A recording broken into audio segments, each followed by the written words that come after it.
Vous avez jamais remarqué lorsqu'un homme dit d'une femme que c'est une vraie femme, c'est très souvent associé, pour pas dire tout le temps, à une vie de misère.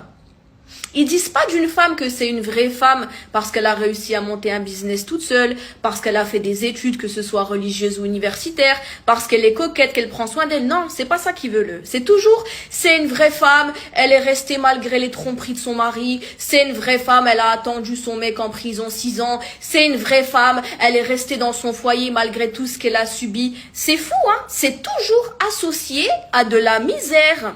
D'ailleurs, il y a juste à voir comment ces hommes-là parlent de leur mère. Hein. Oui, ma mère, c'est une vraie femme. Elle nous a élevés toutes seules. En même temps, elle ramenait l'argent. En même temps, elle faisait tout à la maison. En même temps, elle est restée avec mon père malgré tout ce qu'il lui a fait. Non, c'est pas que ta mère, c'est une vraie femme. C'est que ton père, c'est un vrai bon à rien.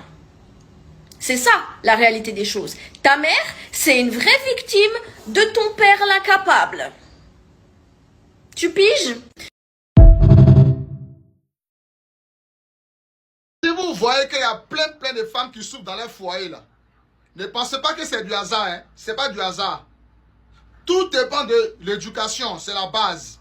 Parce que les parents sont restés là en train d'éduquer les enfants, garçons, à devenir des chefs de famille. Que de les éduquer à devenir de bons maris. Que de les éduquer à devenir de bons époux.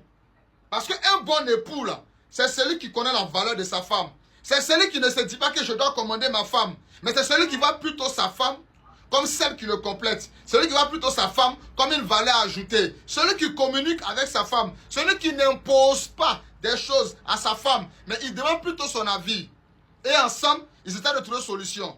Mais aujourd'hui là, parce qu'il paye loyer, parce qu'il paye facture, parce qu'il donne plus de popotes, parce qu'il s'occupe des madames, parce qu'il s'occupe des enfants, donc il est le chef, il est l'autorité suprême. Bon, si toi tu ne fais pas ça, qui va faire? Si toi tu ne fais pas ça, qui va faire? Il y a des hommes qui font tout ça et qui prennent même en charge les parents de leurs femmes.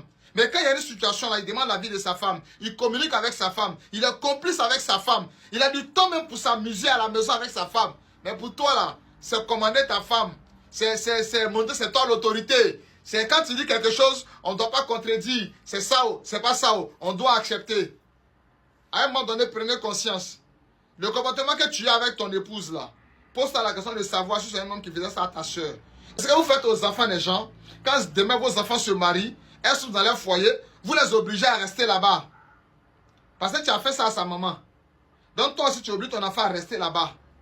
C'est pas ça un homme. C'est pas ça un homme. Quand tu te maries là, le but c'est pas de commander ta femme. Et de que vous puissiez vous comprendre. Vous puissiez voir dans la même direction. Vous communiquez, vous vous parlez, vous vous comprenez. C'est ça on dit un foyer.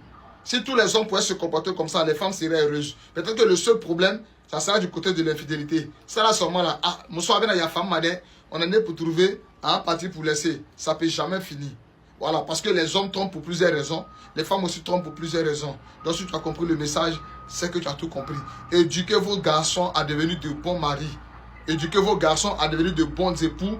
Que les éduquer à devenir des chefs de famille. Voilà, c'est lui qui commande. C'est ça qui est dans sa tête. Il est le chef, c'est lui qui commande. C'est ça qui est dans sa tête. Alors que c'est pas ça le but. Fais attention mon frère. Quand tu vis avec ta femme, ne considère jamais que tu vis avec un être faible. Les hommes intelligents ont déjà réglé ça depuis longtemps. Ils ont déjà mis une virgule dans ces versets-là. Ne considère jamais que celle-ci, je peux la mater, je peux la faire celle-ci. Quand moi je parle, elle pleure. Attention à la femme qui pleure quand tu te fâches. Les hommes, donnez-moi les amens, c'est à vous que je parle. Oui, c'est à vous que je parle. Attention, quand toi tu parles, elle pleure, toi tu es là.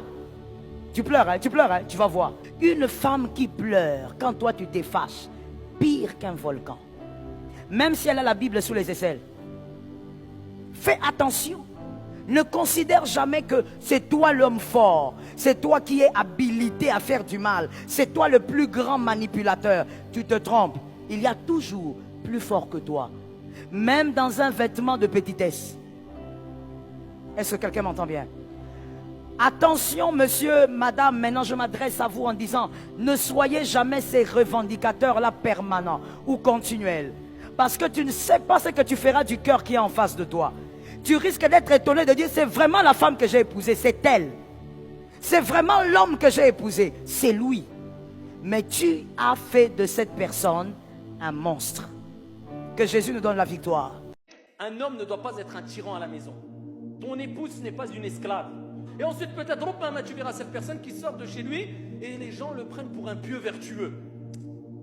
Le pieux vertueux, eh bien, ici, il agit chez lui. Avant tout. Les personnes qui te connaissent le mieux, c'est les membres de ta famille. Avant tout. Donc, si tu veux savoir tu en es où, avec ta foi, avec ta sincérité, avec ta pratique, regarde comment tu es chez toi. Ni plus, ni moins. C'est pas avec les, comment dire, avec les sahab. Dehors, quand on va manger ensemble, ou on va. C'est quand tu vis ensemble avec la personne, jour et nuit, du matin au soir, tu verras, c'est un bien pour toi, tu verras où tu en es, dans ta pratique, dans ta... Le prophète alayhi salatu wassalam a rappelé que les croyants qui ont la foi la plus complète, ce sont ceux qui ont les meilleures moralités. Ahsanuhum khuluqa wa khiyarukum khiyarukum li nisa'i. Et les meilleurs d'entre vous, ce sont les meilleurs avec leur épouse. Bien sûr qu'il y a des textes qui nous rappellent les droits de l'époux vis-à-vis de l'épouse et de l'épouse vis-à-vis de l'époux. Ils doivent être respectés pour avoir une harmonie dans le couple. Et ces textes nous rappellent que le mari doit respecter son épouse comme l'épouse doit respecter son mari. Il doit avoir une entraide et on doit aller au-dessus, au-delà des défauts des uns et des autres. Et patienter au maximum dans une entraide ici fraternelle, spirituelle, d'amour et d'affection. Et des gens pensent que chez eux, leur épouse c'est une esclave. Ou bien, ça peut arriver, des femmes qui vont penser que leur mari c'est un esclave. Ça arrive aussi. Mais en général, c'est plus l'homme. Allah tabaraka wa ta'ala nous dit dans le Saint-Coran, wa min ayati, c'est parmi les signes de Dieu, les signes divins. An khalaqa lakum min anfusikum, il a créé de vous pour vous. Azwaja, des épouses. Litaskunu ilayha, afin de vivre avec elles. Ça nous renvoie à litaskunu ilayha au terme sakina, la sérénité, afin de vivre sereinement avec elle. Et il a mis entre vous al-mawadda, l'affection, la bonté, wa rahma, la miséricorde. Il a mis cela, Allah Azza wa Jalla, entre l'homme et la femme, entre le mari et son épouse. C'est ce qu'il doit avoir. Mawaddatan wa rahma. Inna fi dhalika la ayat liqawmi yatafakkarun. Il y a en cela des signes pour ceux qui réfléchissent. Dans beaucoup de temps en temps, garçon qui ne veut pas évoluer, c'est comme ça il réfléchit. Parce qu'il sait qu'il ne peut pas attirer femme encore. Ça, c'est le comportement des garçons qui sait que s'il la laisse là, comment il va faire pour Mougou? C'est le comportement qu'elle a, il les connaît trop. Garçon qui sait que s'il la laisse là, comment il va faire pour Mougou? Et si il ne suit plus avec elle là, est-ce qu'il y a Mougou encore même? Non, il doit continuer à Mougou. Donc il va la garder, il va Mougou avec elle. Il ne sait pas comment il va faire après, mais en tout cas, il la garde, il la Mougou, c'est pas grave. Comportement des vauriens, des garçons qui ne veulent pas avancer. Voilà, c'est ça qu'elle a. Hein. C'est ça qu'elle a comme ça. Je ne vais pas avoir d'autres femmes dans ma vie. Et tu penses que tu vas avancer? Quelqu'un qui pense que quand il va quitter une femme, il ne va pas avoir autre femme dans sa vie. C'est quelqu'un qui sait qu'il ne va pas évoluer. C'est-à-dire, il est en train de lui-même se dire que c'est un vaurien. C'est le comportement qu'elle a. Pas chercher à avancer. Femme va rentrer dans ta vie. Il faut rester avec la fille qui te trompe, qui ne veut pas rester avec toi, qui se fait mougou par un autre. Ta vie ne sera qu'un échec. Parce qu'avec les femmes même, c'est un échec. Ta situation avec les femmes là, sans dire non sur ta réalité. Hein. Quand on vous dit ça, vous pensez que c'est amusement, vous pensez que les femmes là, c'est juste pour mougou et puis ça s'arrête là. Il n'y a rien de plus drainant et épuisant que donner plus à une personne qui non seulement ne reconnaît pas ta valeur, mais surtout en demande toujours plus et ne te le rendra jamais. Les signes qui montrent qu'il profite de toi. On n'a qu'à se dire la vérité. Parce que quand moi, il dit les signes qui montrent qu'il profite de toi, là, tu as pensé que oui, il s'agit de relations go-égard. Relation go-égard. Relation et alliance. Relation et dot. Relation et fiançailles. Tout le monde est dedans.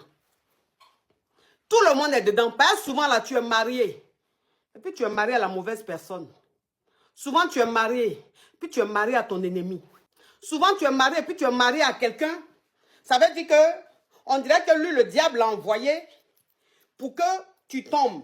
On dirait que le diable l'a envoyé pour te voir, c'est-à-dire que pour te voir régresser au lieu d'évoluer. On dirait que lui, le diable l'a envoyé pour te casser, pour te ruiner. Ou bien, c'est-à-dire que pour changer ta joie de vivre, pour changer même ta vie. Oui, c'est-à-dire que tu ne le connaissais pas là, tu étais pétillante. Tu ne le connaissais pas, tu étais bien. Ton visage était toujours souriant. Tu aimais la vie. Tu aimais croquer la vie à pleines dents. Oui, parce que quand on dit croquer la vie à pleines dents, il y a des gens qui pensent que c'est aller forcément dans boîte de nuit ou bien c'est aller forcément prendre Geji. Non, c'est pas ça. Tu peux profiter de la vie et puis sainement. Mais ça veut dire qu'ils rentrent dans ta vie et puis c'est fini. On dirait qu'ils ont été un courant dans ta vie. On dirait qu'ils ont été un courant dans ta vie. Il y a des gars qui rentrent dans ta vie là. On dirait qu'ils ont été un courant dans ta vie. Ta vie devient sombre. La lumière s'éteint sur ta vie.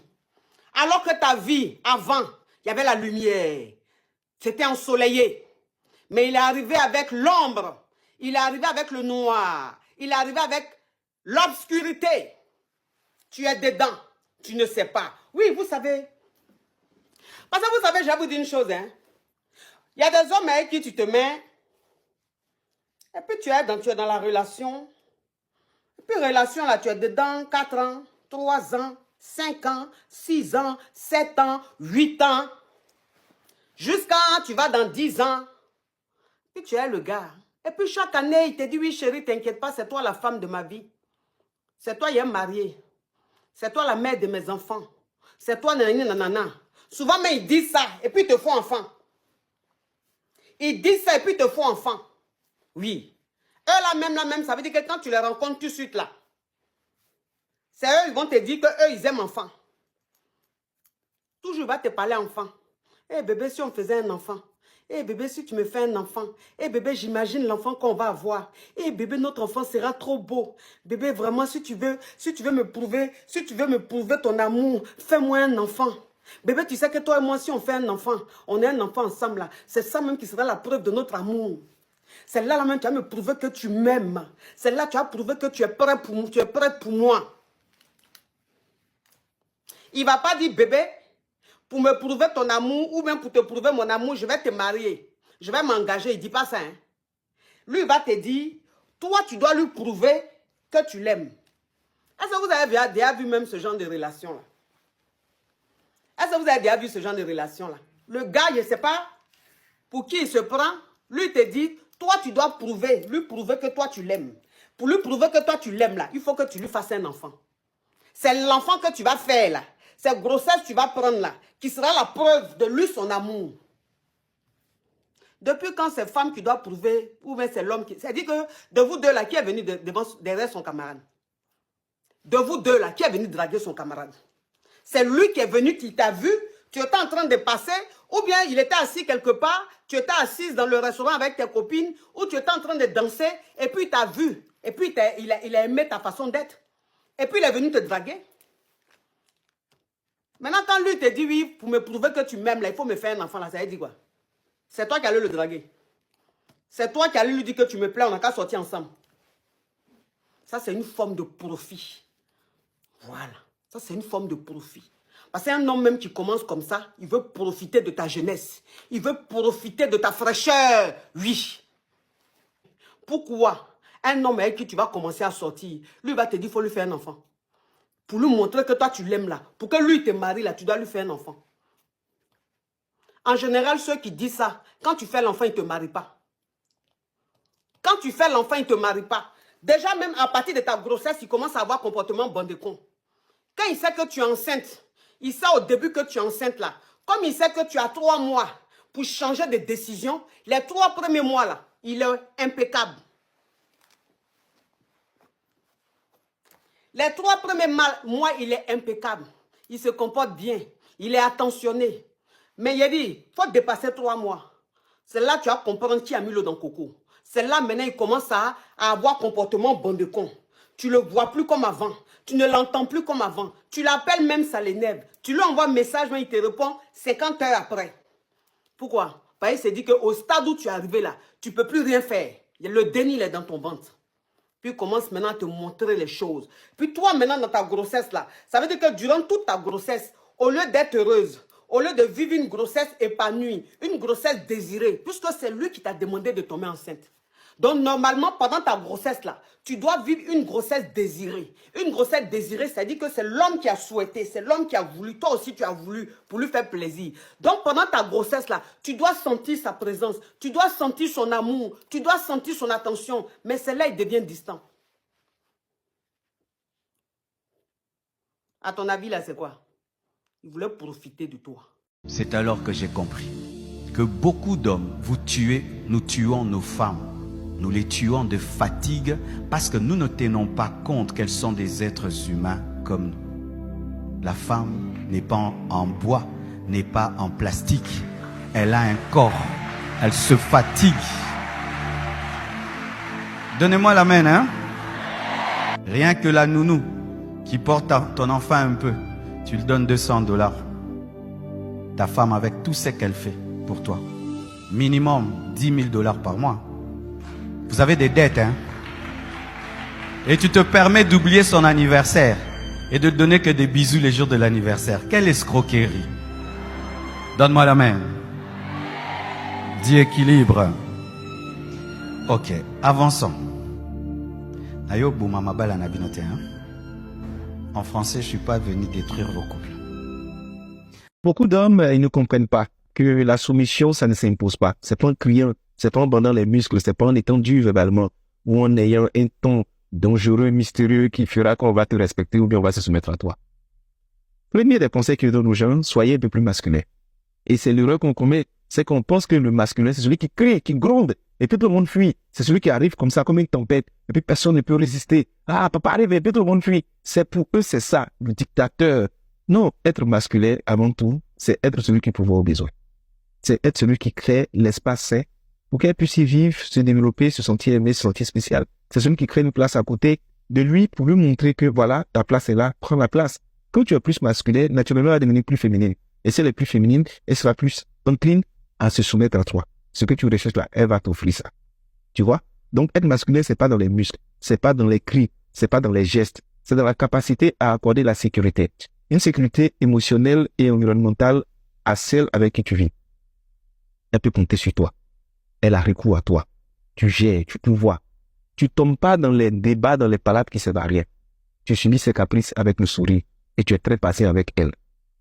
Tu te mets au-dessus de beaucoup de choses parce que c'est toi le leader, parce que c'est toi le chef. Un chef qui discute trop perd sa position de chef parce que quand tu discutes trop, tu fais trop de palabres, on ne te respecte plus.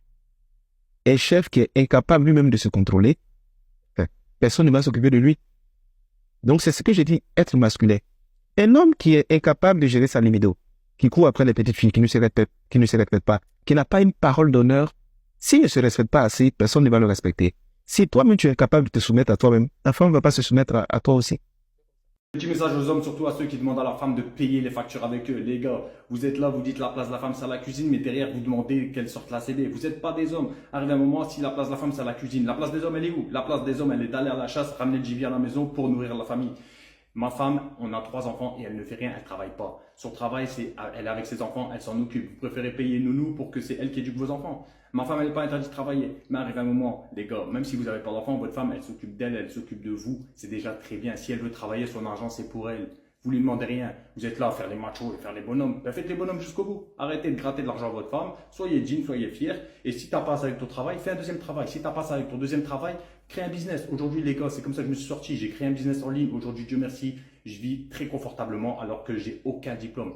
Partage cette vidéo à tout le monde et n'oublie pas de lâcher ton petit cœur. Ciao. N'épouse jamais un homme dans la présence de qui tu ne te sens rien. Tu ne sers à rien. Épouse un homme qui te valorise, où il te fait sentir, j'ai un vide. Mais toi, si tu viens là, tu vas le combler. Épouse-le.